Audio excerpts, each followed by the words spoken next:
हरिओम। जैसा कि आप सभी लोग जानते हैं,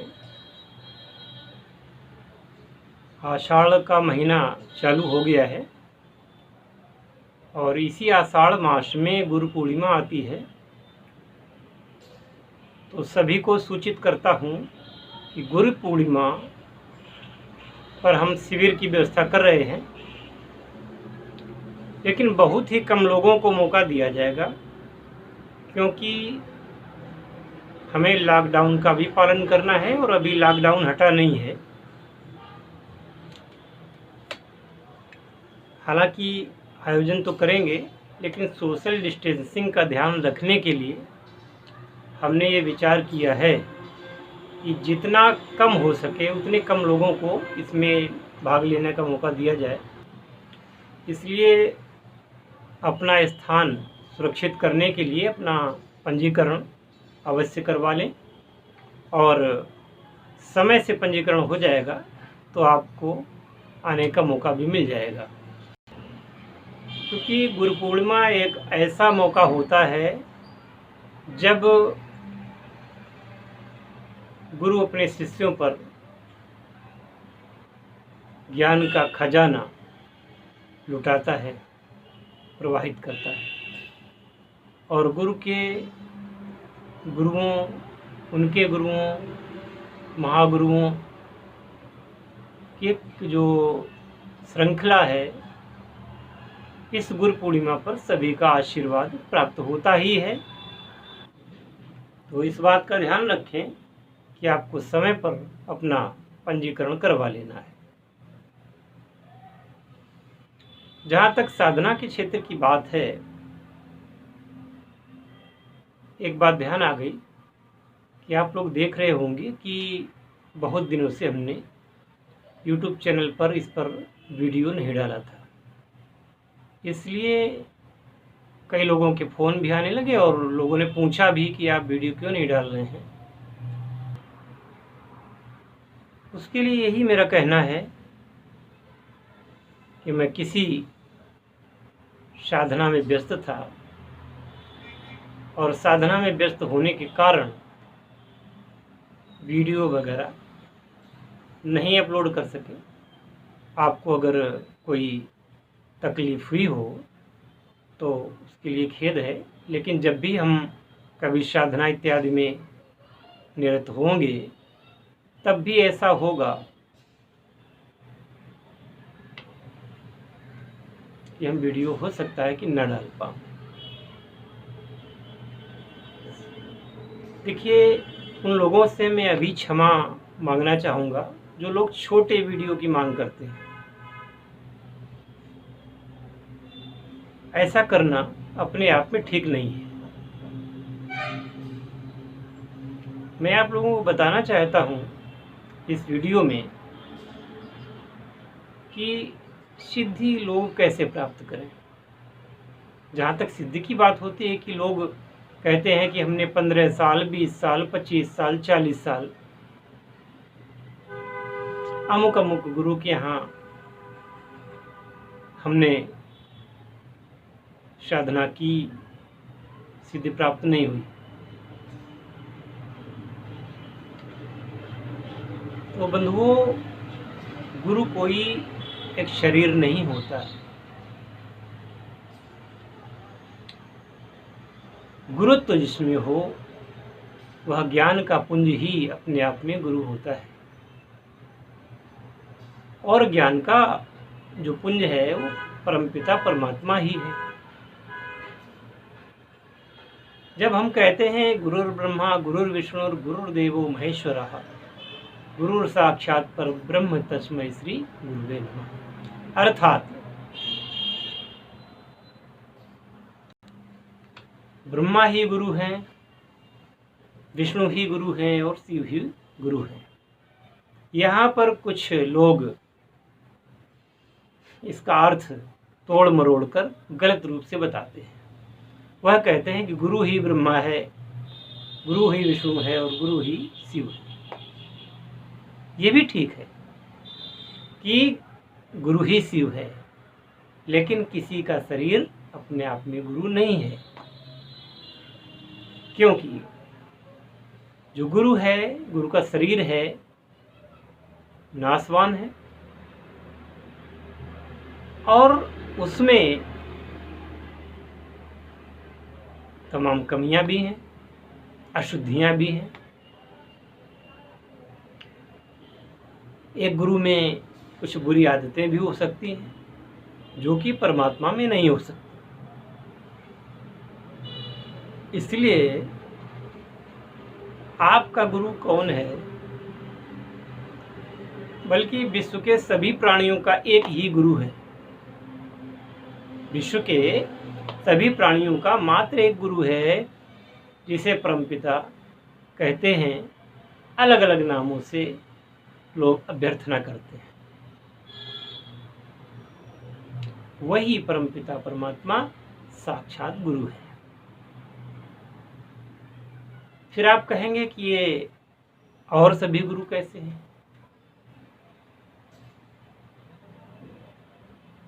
तो जिसमें जितनी तपस्या होती है, जितना तादाद में वो भगवान के प्रति रखते हैं, भगवान अपनी अंश कला उन पर प्रवाहित कर देते हैं।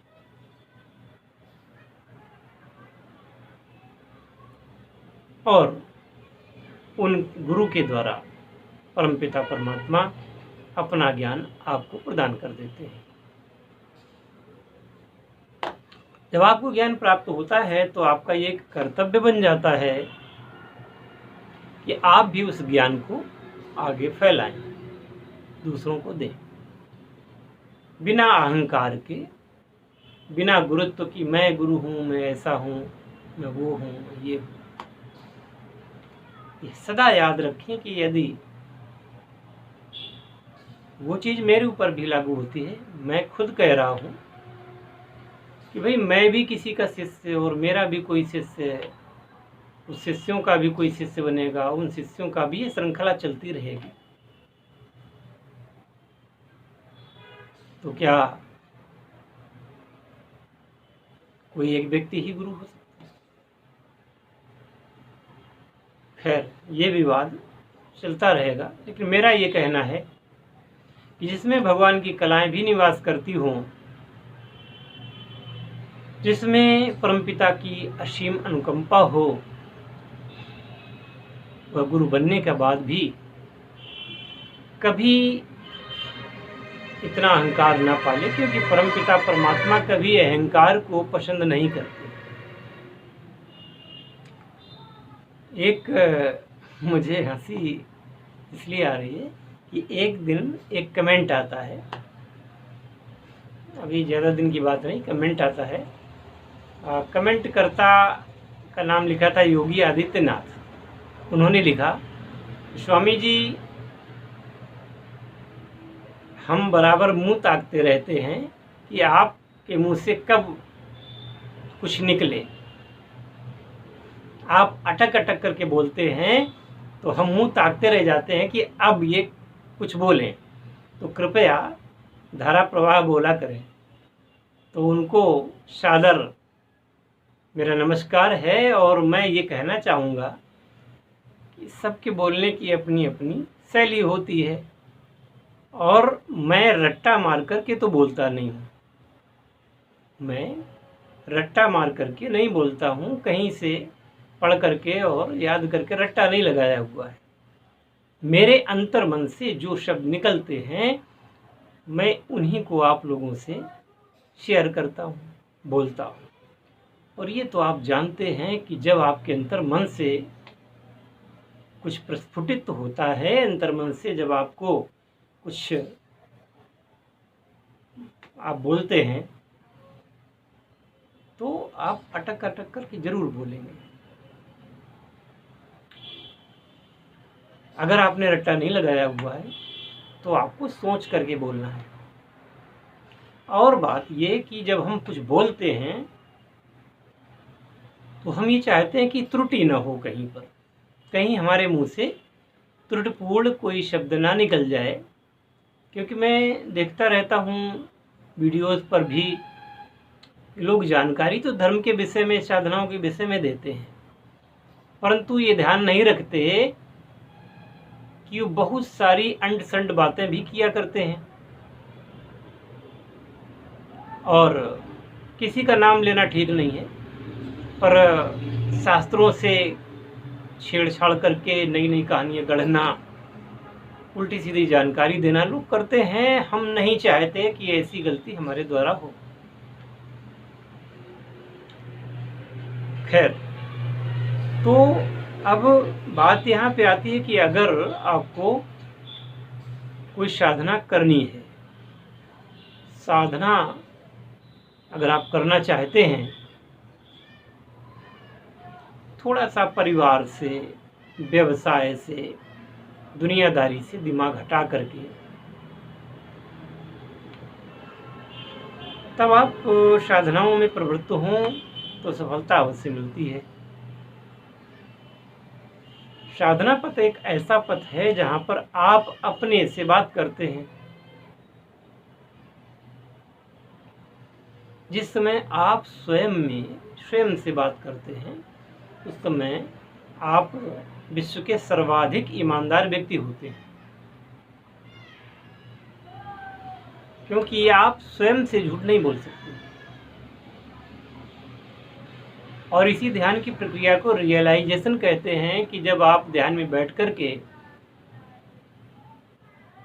कुछ भी प्राप्त करते हैं तो अपने आप में वो सेल्फ रियलाइजेशन ही कहा जाता है, क्योंकि स्वतः ही आपके अंदर से प्रश्नों के उत्तर निकलने लग जाते हैं और बिल्कुल सही उत्तर आपके सामने आता है।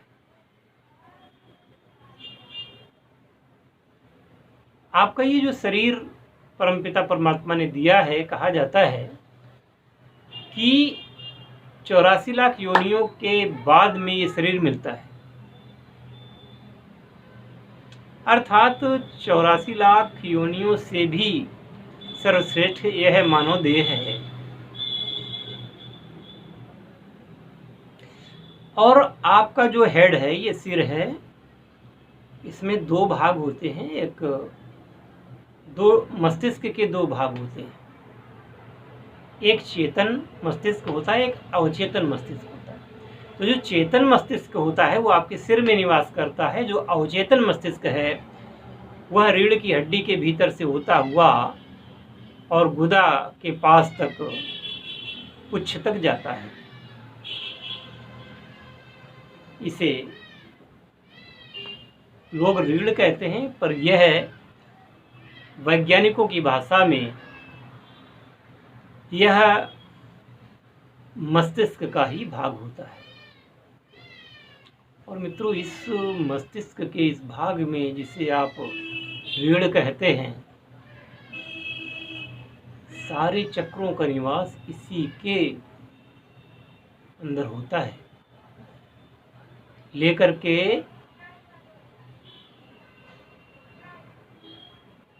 प्रथम चक्र, मूलाधार चक्र से लेकर के सहस्रार तक सारे के सारे चक्र एक सीध में पाए जाते हैं। और ये सारे के सारे इस रीढ़ की हड्डी से लेके होके गले की हड्डी से लेकर के और सिर तक ही जाता है। और इसको जो अवचेतन मस्तिष्क है, इसको परमपिता परमात्मा ने क्या दिया है, इसी में कुंडलिनी होती है। कुंडलिनी जागृत होने पर तो ये ऐसे ऐसे चमत्कार करती है जो कि लोग भौचक्के रह जाएं। ऐसे ऐसे चमत्कार करती है जो भी आपने नहीं सोचा हो, वैसे भी चमत्कार इसके द्वारा संभव हैं।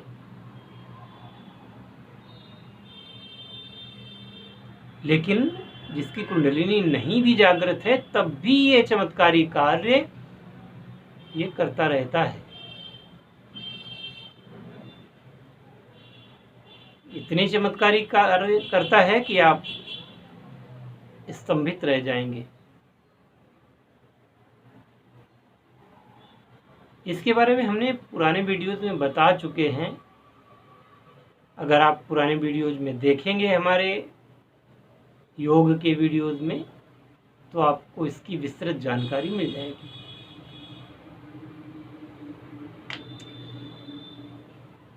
मैं आपको इस वीडियो के अगले भाग में सिद्धियां कैसे प्राप्त करें इसके बारे में और भी विवेचना करूंगा। पुनश्च जानकारी देना चाहूँगा कि गुरु पूर्णिमा के लिए पंजीकरण करा लें और आप लोग समय से गुरु पूर्णिमा शिविर में आने की तैयारी करें, जिससे कि आपके जीवन में जो कमी रह गई है, जो आपके जीवन में निराशा है, उसको ख़त्म कर सकें, जो जीवन में कठिनाई है उसको ख़त्म कर सकें। देखिए, साधनाएं की ही इसलिए जाती हैं कि आपकी समस्याओं का समाधान हो जाए।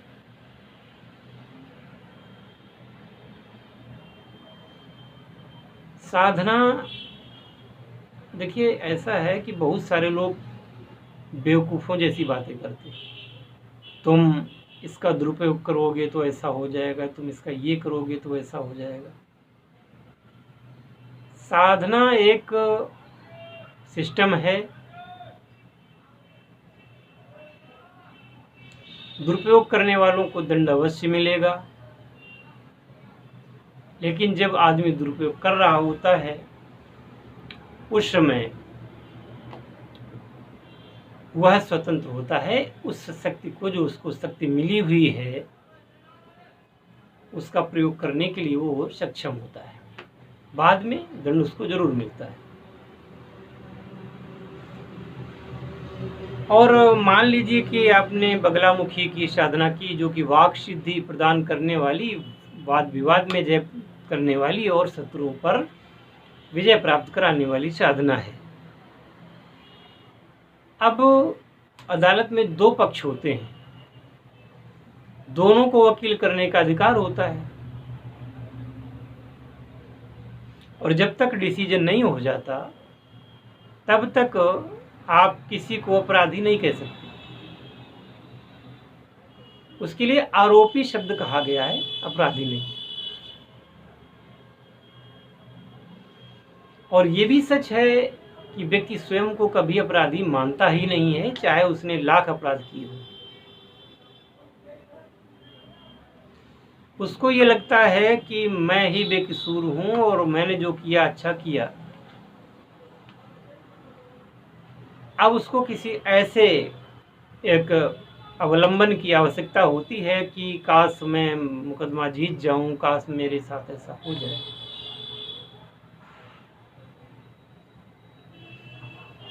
साधना मार्ग सबके लिए खुला हुआ है।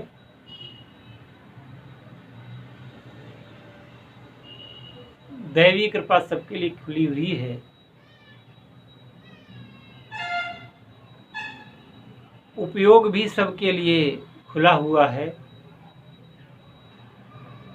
अच्छे कर्म करने वाले सदगति को प्राप्त होंगे और बुरे कर्म करने वाले दुर्गति को प्राप्त होंगे। ये अपनी जगह है। तो साधना पथ सभी के लिए है और जीवन की कठिनाइयों को समाप्त करने के लिए है।